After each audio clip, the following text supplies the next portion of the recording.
So hello everyone, welcome back to Lumology 18th chapter class 11th human physiology unit का circulatory system वाला chapter पढ़ रहे हैं हम लोग। चैप्टर का नाम है बॉडी फ्लूइड्स एंड सर्कुलेशन। उसका थर्ड वीडियो है आज, और आज हम लोग इस वीडियो में बात करेंगे अबाउट ब्लड ग्रुप सिस्टम।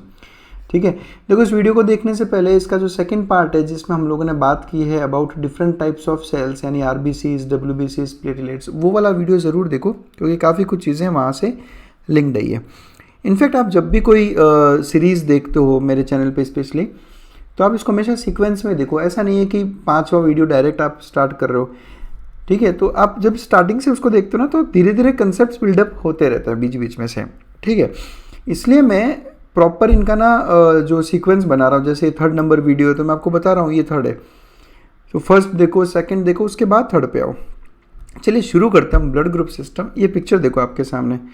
मैं किसी भी ह्यूमन बींग का ब्लड निकाल के उनके आरबीसीज को देखूंगा तो मुझे सब एक जैसी दिखती हैं।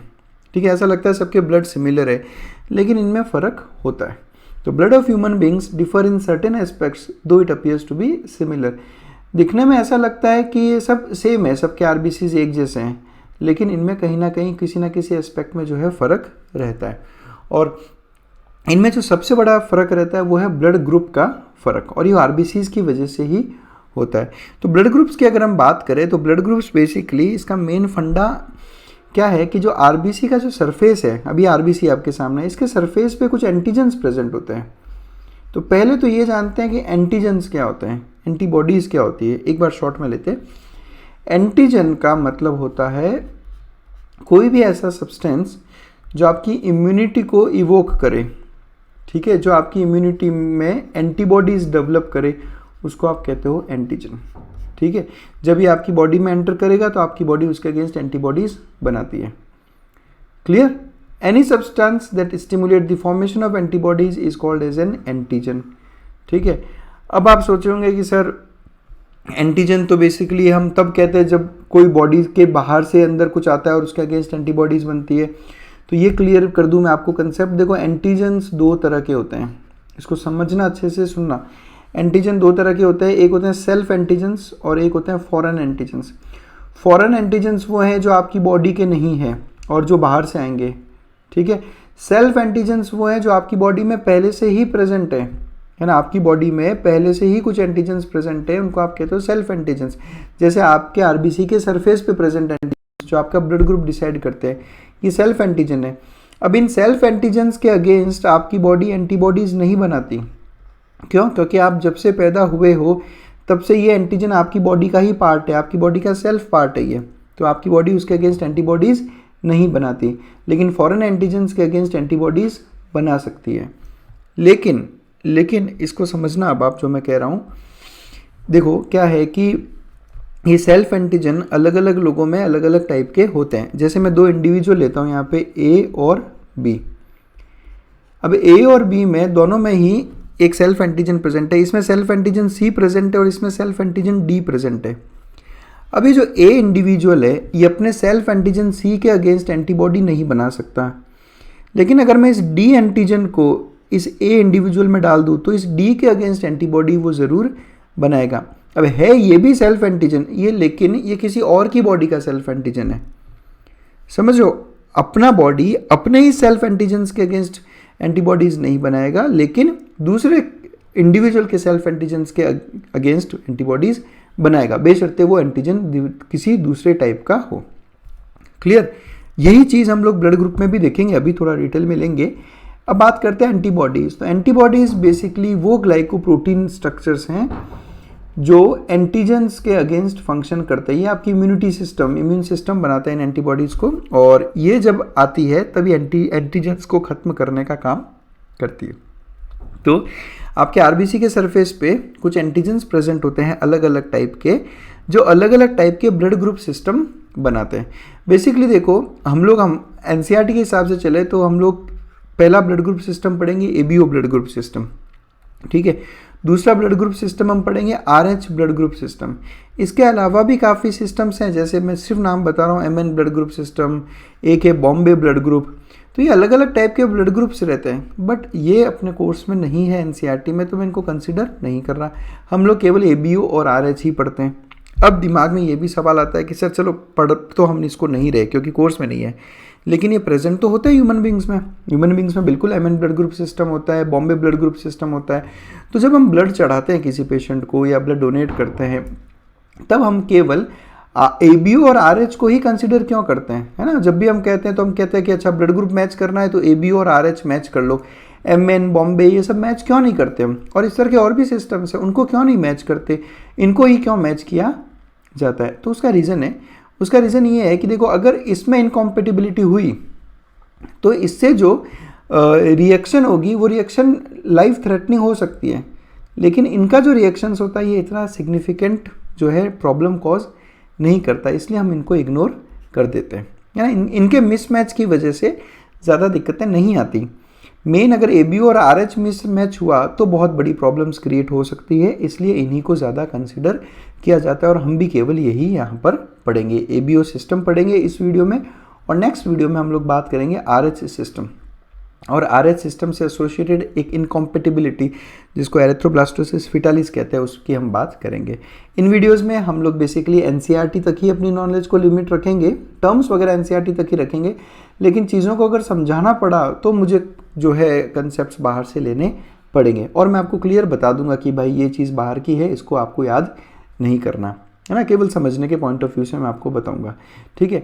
और अगर आप चाहते हो कि सर ब्लड ग्रुप सिस्टम को और डिटेल में पढ़ना है हम हायर लेवल, हम नीट यूजी के हिसाब से नहीं आगे के हिसाब से देख रहे हैं, तब इनमें डिटेल्ड वीडियोस सारे अपलोडेड है। मैंने केवल ब्लड पे करीब 35 के आसपास 40 के आसपास वीडियोस अपलोड कर रखे हैं, आप वहाँ पर इन वीडियोस को डिटेल में देख सकते हो। कुछ वीडियोस हैं जो केवल मेंबर ओनली है, तो उनको अगर आप देखना है तो आप लोगों को हमारे हर वीडियो के नीचे एक ज्वाइन बटन मिलेगा, उस ज्वाइन बटन पे क्लिक करोगे तो आप हमारे मेंबर बन जाओगे, और वो वीडियोस तब आप आराम से देख सकते हो।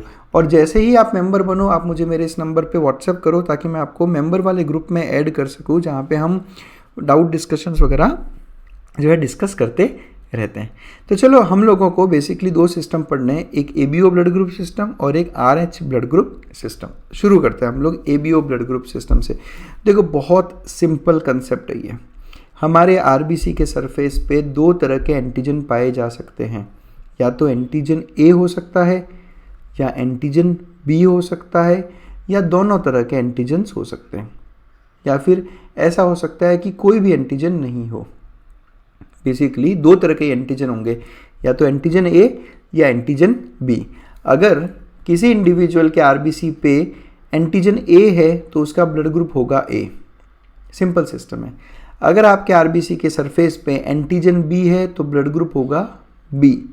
अगर आपके आरबीसी की सरफेस पे दोनों तरह के एंटीजन है, ये देखो एंटीजन ए भी है और एंटीजन बी भी है, तो आपका ब्लड ग्रुप क्या होगा, ए बी। ब्लड ग्रुप क्या है, ए बी। ये रिप्रेजेंट कर रहा है कि एंटीजन ए भी है और एंटीजन बी भी है। यहाँ मैं काफ़ी क्लियर कर दूँ, बच्चों को कन्फ्यूजन रहता है कि ए बी का मतलब होता है कि एक तीसरे टाइप का एंटीजन है जिसका नाम है ए बी एंटीजन। नहीं, ऐसा बिल्कुल नहीं है। ब्लड ग्रुप ए बी का मतलब है एंटीजन ए भी अलग से प्रेजेंट है और एंटीजन बी भी अलग से प्रेजेंट है। जब दोनों एंटीजन प्रेजेंट होते हो तब ए बी ब्लड ग्रुप होगा, और अगर इन दोनों में से कोई भी एंटीजन नहीं हुआ, यानी एंटीजन ए भी नहीं है, एंटीजन बी भी नहीं है, तो आपका ब्लड ग्रुप होगा ओ। अब इसको ओ इसलिए कहा हमने बिकॉज ये बेसिकली 0 को रिप्रेजेंट कर रहा है। याद करने का तरीका बता रहा हूँ मैं आपको, 0 एंटीजन, ओ मतलब 0 एंटीजन। कोई एंटीजन आपकी बॉडी में आपके आरबीसी के सरफेस पे प्रेजेंट नहीं है तो ब्लड ग्रुप ओ, ए है तो ब्लड ग्रुप ए, बी है तो ब्लड ग्रुप बी, और दोनों है तो ब्लड ग्रुप ए बी। ये तो हो गया सीधा सीधा सिस्टम कि ब्लड ग्रुप कैसे डिसाइड किया जाता है।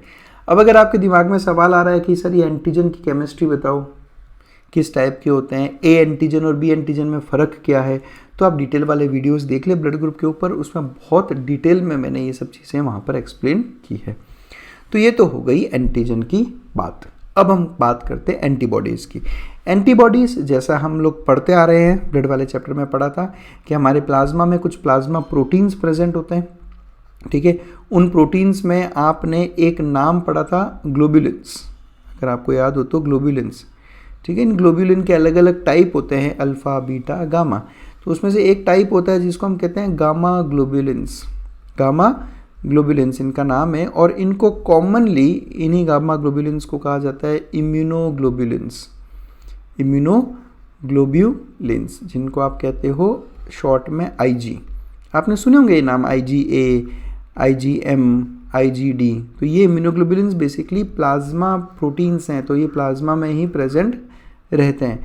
तो याद करें एंटीजेंस कहाँ मिलेंगे, आरबीसी की मेम्ब्रेन पे, आरबीसी की सरफेस पे, और एंटीबॉडीज कहाँ मिलेगी, प्लाज्मा के अंदर। अब एक बहुत सिंपल सी बात है, बिल्कुल सिंपल लॉजिकल वाली बात है, रटने की ज़रूरत नहीं है। आप खुद सोचें अगर आपके ब्लड के आरबीसीज के ऊपर एंटीजन ए है तो क्या आपके प्लाज्मा में एंटीबॉडी ए हो सकता है क्या? कि आपके प्लाज्मा में इन ए एंटीजन के अगेंस्ट एंटीबॉडी हो सकती है क्या? नहीं हो सकती ना, सिंपल सी बात है। अगर होगी तो ये तो एक दूसरे को क्या कर देंगे, एग्लूटिनेट, खत्म कर देगा, ये एंटीबॉडी से एंटीजन को खत्म कर देगी।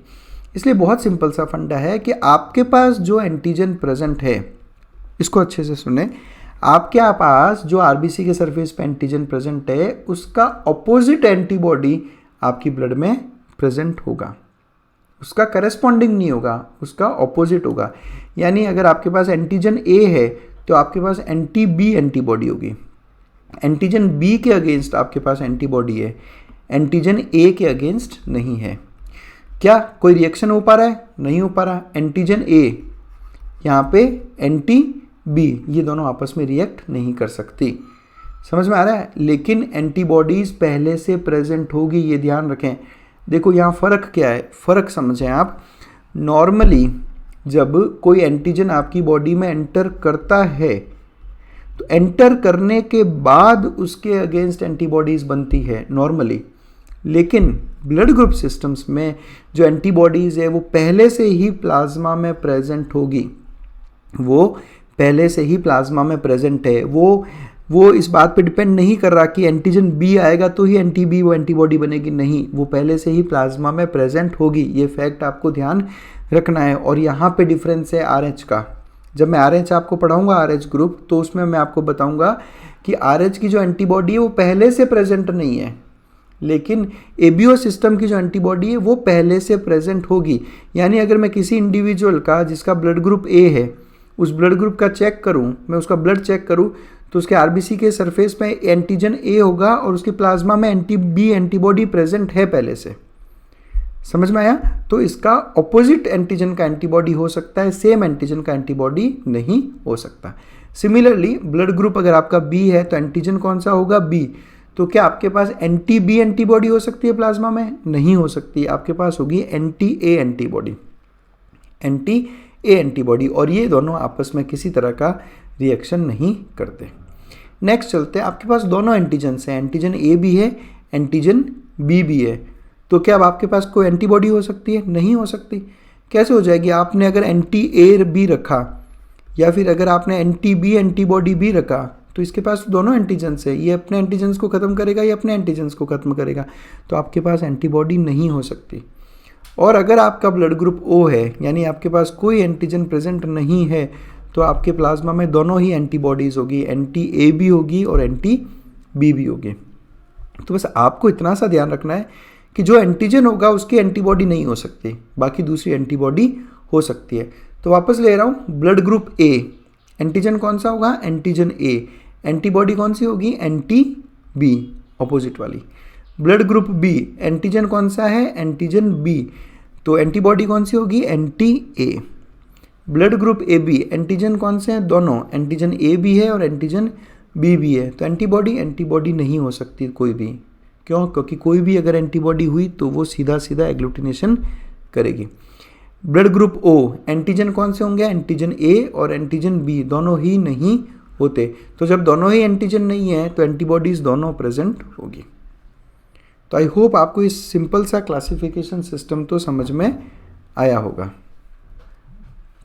तो ABO grouping is based on the presence और absence of two surface antigens. देखो इनको सरफेस एंटीजन्स कहते हैं क्योंकि ये आरबीसी के सरफेस पे प्रेजेंट है।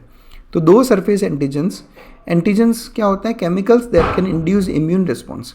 तो इन दो सरफेस एंटीजन्स का आरबीसी पे प्रेजेंस के हिसाब से ABO ग्रुपिंग चलती है। एंटीजन्स का नाम क्या है, एंटीजन A और एंटीजन B। तो वो तो था ब्लड ग्रुप का पूरा सिस्टम, ठीक है। अब हम बात करते हैं ब्लड ट्रांसफ्यूजन की। ब्लड ट्रांसफ्यूजन का मतलब क्या हो गया कि एक होगा डोनर, उस डोनर से ब्लड लिया जाएगा और फिर इस ब्लड को जो है ट्रांसफ्यूज़ किया जाएगा एक रेसिपिएंट को। इसको कहा जाता है ब्लड का ट्रांसफ्यूजन, यानी डोनर से लिया और किसी और को खून चढ़ा दिया, तो उसको हम ब्लड ट्रांसफ्यूजन कहते हैं। और जब भी हम ब्लड ट्रांसफ्यूज़ करते हैं तो बहुत ज़रूरी होता है उनका ब्लड ग्रुप मैच करना। हम कभी भी, आपको ये ध्यान रखना है कि कभी भी डोनर के ब्लड में ऐसा कोई एंटीजन नहीं होना चाहिए जिसकी करस्पॉन्डिंग एंटीबॉडी रेसिपिएंट के पास पहले से मौजूद हो। जैसे कि एग्जांपल लेते हैं कि डोनर का ब्लड ग्रुप है बी, तो डोनर के पास में एंटीजन कौन सा होगा, एंटीजन बी। क्लियर। अब समझो रेसिपिएंट का ब्लड ग्रुप है ए, इसके पास एंटीबॉडी कौन सी होगी, इसके पास में होगी एंटीबॉडी एंटी बी, है ना, पहले से प्रेजेंट इसके प्लाज्मा में। अब जैसे ही ये ब्लड इसको ट्रांसफ्यूज़ किया जाएगा, इसकी बॉडी में ब्लड में एंटर कर जाएगा एंटीजन बी और प्लाज्मा में पहले से मौजूद है एंटी बी, यानी कि करस्पॉन्डिंग एंटीबॉडीज़ आ गई और अब यहाँ पर जो है रिएक्शन शुरू हो जाएगी। ठीक है, अब क्या रिएक्शन होती है वो सब अभी हम डिटेल में समझेंगे। तो ब्लड ट्रांसफ्यूजन में हम लोग कोई भी ब्लड यूज़ नहीं कर सकते। डोनर के ब्लड को हमें रेसिपिएंट ब्लड के साथ अच्छे से केयरफुली मैच करना चाहिए। अगर ऐसी प्रॉपर मैचिंग नहीं हुई तो it would lead to severe problem of clumping, और उस क्लम्पिंग की वजह से आरबीसी का बाद में डिस्ट्रक्शन होगा। क्लम्पिंग का मतलब बताता हूँ मैं आपको, यहाँ समझना आप इस पिक्चर में। हम ऐसा देख रहे हैं कि जैसे ये रेड ब्लड सेल्स हैं और उसका करस्पॉन्डिंग एंटीबॉडी, जैसे एंटीजन ए है ये इस रेड ब्लड सेल के सरफेस पे, और ये है antibody A, anti A antibody. अब जैसे ही ऐसा ब्लड, ये डोनर का ब्लड है, ये डोनर का ब्लड समझ लो, और ये रेसिपिएंट का, जैसे ही डोनर का ब्लड रेसिपिएंट की बॉडी में जाएगा, अब एंटीजन और एंटी ए एंटीबॉडी साथ साथ आ गए। अब यहाँ पर एंटीजन और एंटीबॉडी का इंटरेक्शन होगा, और ये इंटरेक्शन कुछ ऐसा होगा कि आरबीसीज सारे एक साथ जो है क्लम्प हो जाएंगे। क्लम्प हो जाएंगे मतलब आकर एक गुच्छा बना देंगे वो, इसको क्लम्पिंग ऑफ आरबीसीज बोलते हैं। नॉर्मली जब आप आरबीसीज देखते हो ब्लड में तो ये सब सेपरेट रहती है इस तरह से, ठीक है, लेकिन क्लम्पिंग में क्या होता है, ये आरबीसीज मिलकर एक तरह का इस तरह का गुच्छा बना लेगी, सारी जाके शामिल हो जाती है इस तरह से, इसको क्लम्पिंग ऑफ आरबीसीज बोलते हैं। और ऐसी क्लम्पिंग की वजह से जो है आरबीसीज का अर्ली हीमोलाइसिस होने लगता है। हीमोलाइसिस मतलब कि ब्रेक डाउन। अब आप ये पिक्चर देखो, यहाँ पे आपको एक ब्रोकन आरबीसी दिख रही होगी। ये क्लम्पिंग की वजह से इन आरबीसीज का अल्टीमेटली हीमोलाइसिस हो जाता है, और ऐसे हीमोलाइसिस होने की वजह से पेशेंट को बहुत सीवियर एनीमिया हो सकता है। हीमोग्लोबिन, अब आरबीसीज का नंबर कम होगा, है ना, तो आरबीसीज का नंबर कम होगा तो अल्टीमेटली हीमोग्लोबिन का भी नंबर कम हो जाएगा। और आपको पता है हीमोग्लोबिन का मेन फंक्शन रहता है गैसियस ट्रांसपोर्ट, ऑक्सीजन और CO2 का ट्रांसपोर्ट। तो इसको हम, इस कंडीशन को हम कहते हैं एनीमिया, और अगर ये एनीमिया सीवियर हो गया तो it can be really lethal. तो ये होता है basically interaction, clumping of RBCs. अब देखो, मैं इसको और ज़्यादा डिटेल में तो नहीं ले सकता बिकॉज हम एनसीईआरटी तक ही सीमित रहना चाहते हैं। तो आप बस इतना ध्यान रखिए कि एंटीजन एंटीबॉडी इंटरेक्शन की वजह से सारे आरबीसीज मिलकर ना क्लम्प हो जाते हैं, जुड़ जाते हैं आपस में, और उस क्लम्पिंग की वजह से इसमें हीमोलाइसिस होता है। इसको हम कहते हैं ट्रांसफ्यूजन रिएक्शन। अब ट्रांसफ्यूजन रिएक्शन को अगर आप और डिटेल में पढ़ना चाहते हो तो डिटेल में वीडियोस अवेलेबल है। आप यूट्यूब पे मेरी प्लेलिस्ट है एक ब्लड नाम की, उसमें देखना, आपको ये सारे वीडियो जो है ना बहुत डिटेल में हम लोगों ने वहाँ पे डिस्कस किए हैं। तो वहाँ पे ये ट्रांसफ्यूजन रिएक्शन को आप और डिटेल में जो है स्टडी कर सकते हो। क्लियर। तो चलो आगे बढ़ते हैं हम लोग। देखो यहाँ पर कुछ एक टेबल बना रखी है एनसीईआरटी ने, और इस टेबल में उन्होंने शो किया है कि कौन कौन से डोनर ग्रुप से जो है ये ब्लड जो है ले सकते हैं। तो उसको मैं समझाता हूँ आपको। देखो, पहले मैं बात कर रहा हूँ ब्लड ग्रुप ए की। एंटीजन कौन सा होगा, एंटीजन ए, और इसके पास एंटीबॉडी कौन सी होगी, एंटी बी, ऑपोजिट वाली होगी। बिल्कुल सही बात है। अब मैं इस पर्टिकुलर ग्रुप में, ब्लड ग्रुप ए वाले इंडिविजुअल को वही ब्लड दे सकता हूँ जिस ब्लड में या तो एंटीजन ए हो प्रेजेंट, जिस ब्लड में एंटीजन ए हो, क्योंकि एंटीजन ए इसके पास ऑलरेडी प्रेजेंट है ना, या फिर इसके पास मैं इसको एक ऐसा ब्लड ग्रुप दे सकता हूँ जिसके पास कोई एंटीजन प्रेजेंट नहीं है। तो ये दो ही है, AO blood group. AO blood group क्यों, क्योंकि AO ब्लड ग्रुप में आप देखो इसके पास में कौन सा एंटीजन है, एंटीजन ए। इसके पास कौन सा एंटीजन है, कोई एंटीजन नहीं है। यानी कि हमने इस इंडिविजुअल की बॉडी में कोई भी फॉरेन एंटीजन नहीं इंट्रोड्यूस किया। तो जब भी आपको जो देखना हो, कॉम्पेटिबिलिटी देखना हो, तो आप बस ये देखें कि क्या डोनर ब्लड में ऐसा कोई एंटीजन है जो एंटीजन पहले से उसके पास मौजूद नहीं हो, क्योंकि अगर आप कोई फॉरेन एंटीजन डालोगे तो उसके अगेंस्ट एंटीबॉडी रिएक्शन होगी ही होगी। सिमिलरली ब्लड ग्रुप बी की बात करता हूँ मैं, इसको देखो आप, इसको या तो मैं ब्लड ग्रुप बी दे सकता हूँ क्योंकि बी एंटीजन ऑलरेडी उसके पास प्रेजेंट है, या फिर ओ दे सकता हूँ, क्यों? क्योंकि ओ में कोई एंटीजन नहीं होता। ब्लड ग्रुप ए बी की बात करता हूँ, इसके पास एंटीजन ए भी पहले से है, इसके पास एंटीजन बी भी पहले से है। तो आप इसको अगर ब्लड ग्रुप ए दोगे तो भी कोई दिक्कत नहीं, क्योंकि यहाँ से क्या आएगा, एंटीजन ए जो उसके पास ऑलरेडी है, यहाँ से क्या आएगा, एंटीजन बी वो भी उसके पास ऑलरेडी है, यहाँ से क्या आएगा, एंटीजन ए और एंटीजन बी वो भी उसके पास ऑलरेडी है। यानी कोई भी एंटीजन इसके लिए फॉरेन एंटीजन का काम नहीं कर सकता। और ओ तो हम दे ही सकते हैं क्योंकि ओ में कोई एंटीजन प्रेजेंट है ही नहीं। क्लियर? अब बात करते हैं ब्लड ग्रुप ओ की। ब्लड ग्रुप के ओ के पास कौन सा एंटीजन है? कोई भी एंटीजन नहीं होता इसके पास में। तो जब इसके पास कोई भी एंटीजन नहीं है तो आप इसको कोई भी ऐसा ब्लड ग्रुप नहीं दे सकते जिसमें एंटीजन प्रेजेंट हो, और इन तीनों में ही कोई ना कोई एंटीजन प्रेजेंट है, तो आप इसको केवल ओ ही ब्लड ग्रुप दे सकते हो। तो जिनका ब्लड ग्रुप ओ रहता है ना, उनके लिए बहुत दिक्कत रहती है कि उनको केवल और केवल आप ओ वाला ब्लड ही दे सकते हो और कोई दूसरा ब्लड नहीं दे सकते। तो आपको क्या देखना है, आपको बस ये देखना है कि जो डोनर है उस डोनर के पास कौन सा एंटीजन है। बस ये एंटीजन रेसिपिएंट के लिए फॉरेन नहीं होना चाहिए, बस आपको यही चीज़ जो है मैच करनी है। क्लियर? आई होप आपको ये समझ में आया होगा। अब इसी टेबल को अगर आप एंटीबॉडीज़ के रेफरेंस में समझना चाहें तो इसको ऐसे भी समझ सकते हो आप। देखो ब्लड ग्रुप ए वाले के पास में एंटीबॉडी बी है, एंटीबॉडी बी है, तो आप इसको एक ऐसा ब्लड नहीं दे सकते जिसमें एंटीजन बी प्रेजेंट हो, जिसमें एंटीजन बी प्रेजेंट हो। तो एंटीजन बी किस किस में प्रेजेंट होगा? बी और ए बी में। तो देख लो आप, इन दोनों को नहीं दे सकते, तो इसको इस लिस्ट में शामिल नहीं किया गया। ब्लड ग्रुप बी की बात करो, इसके पास एंटीबॉडी कौन सी है? Anti A. यानी आप इसको एक ऐसा ब्लड नहीं दे सकते जिसमें एंटीजन बी ए प्रेजेंट हो। क्यों? क्योंकि उसके पास एंटी ए एंटीबॉडी पहले से है। तो एंटीजन ए में प्रेजेंट होता है और ए बी में प्रेजेंट है, तो ये दोनों हम नहीं दे सकते, इसलिए ये बाकी के दोनों दे सकते हैं। ब्लड ग्रुप ए बी की बात करो, इसमें कोई एंटीबॉडीज़ नहीं है, तो जब इसमें कोई भी एंटीबॉडी है ही नहीं तो इसको कोई दिक्कत नहीं, आप इसको कोई भी ब्लड दे दो, इसको कोई भी एंटीजन दे दो, कोई रिएक्शन नहीं होगी क्योंकि एंटीबॉडीज़ है ही नहीं। तो जब एंटीबॉडीज़ ही नहीं है तो आप देख लो चारों ब्लड ग्रुप आप इसको सेफली दे सकते हो क्योंकि इनके पास एंटीबॉडीज़ नहीं है। एंटीबॉडीज़ नहीं है तो कोई भी रिएक्शन पॉसिबल नहीं है। ब्लड ग्रुप ओ को देखो, ब्लड ग्रुप ओ में एंटी ए भी प्रेजेंट है और एंटी बी भी प्रेजेंट है, यानी आप इसको ऐसा कोई ब्लड नहीं दे सकते जिसके पास एंटीजन ए और एंटीजन बी हो। ठीक है, तो ये तीनों ब्लड ग्रुप देख लो आप। तो आप चाहे तो इसको यहाँ से समझें, याद करें, या यहाँ से याद करें, आपको आंसर सेम ही मिलेगा, पर आप एंटीजन से याद करोगे तो ज़्यादा इजीली जो है आप फटाफट आंसर कर पाओगे। क्लियर? अब आपके सामने ये टेबल है और आपसे पूछा गया कि यूनिवर्सल डोनर कौन है, यानी ऐसा कौन सा ब्लड ग्रुप है जो हम किसी को भी जो है बिना चेक किए ट्रांसफ्यूज़ कर सकते हैं। तो आप देखो ओ ब्लड ग्रुप को देखो आप, हम चारों ब्लड ग्रुप में ओ को जो है ट्रांसफ्यूज़ कर सकते हैं। क्यों? क्योंकि ओ के पास में कोई एंटीजन है ही नहीं। तो जब इसके पास कोई एंटीजन नहीं है तो ये किसी की भी बॉडी में जाएगा तो एंटीजन की एब्सेंस में कोई एग्लूटिनेशन रिएक्शन हो ही नहीं सकती क्योंकि कोई एंटीजन है ही नहीं। और अगर आपसे पूछा जाए कि यूनिवर्सल रेसिपिएंट कौन है, तो यूनिवर्सल रेसिपिएंट वो होगा जिसके पास कोई एंटीबॉडीज़ ही नहीं है। तो ये हो गया ए बी, इसके पास कोई एंटीबॉडी नहीं है तो आप इसको कोई भी ब्लड दे सकते हो, ए बी ओ कोई भी दे सकते हो। क्यों? क्योंकि एंटीबॉडीज़ है ही नहीं तो रिएक्शन होगी नहीं। तो ये हो गया ए बी यूनिवर्सल रेसिपिएंट और ओ हो गया यूनिवर्सल डोनर। तो जब आप यूनिवर्सल डोनर देखते हो तो आपको एंटीजन देखना और यूनिवर्सल रेसिपिएंट देखते हो तब आपको एंटीबॉडी कंसिडर करनी होगी। क्लियर? तो ये सीधे सीधे आपके नीट के क्वेश्चंस हैं जिसका आपको आंसर देना है। तो ये था all about ABO blood group system. Next video में हम लोग बात करेंगे about RH blood group system.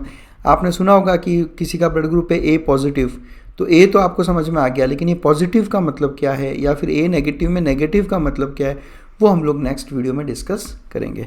आपको फिर भी किसी तरह के डाउट हो इस टॉपिक से रिलेटेड तो आप मुझे इस नंबर पे व्हाट्सअप कर सकते हो, मेल कर सकते हो या मेरी इंस्टाग्राम हैंडल पे मुझे मैसेज कर सकते हो। और अगर आपको लगता है कि वीडियोस बहुत हेल्पफुल है आप लोगों के लिए तो हमें सपोर्ट करें, चैनल को ज्वाइन करें, मेंबर बने हमारे, ताकि इस तरह के और भी बहुत सारे वीडियोस जो केवल मेंबर्स के लिए हैं उनको भी आप एक्सेस कर सको।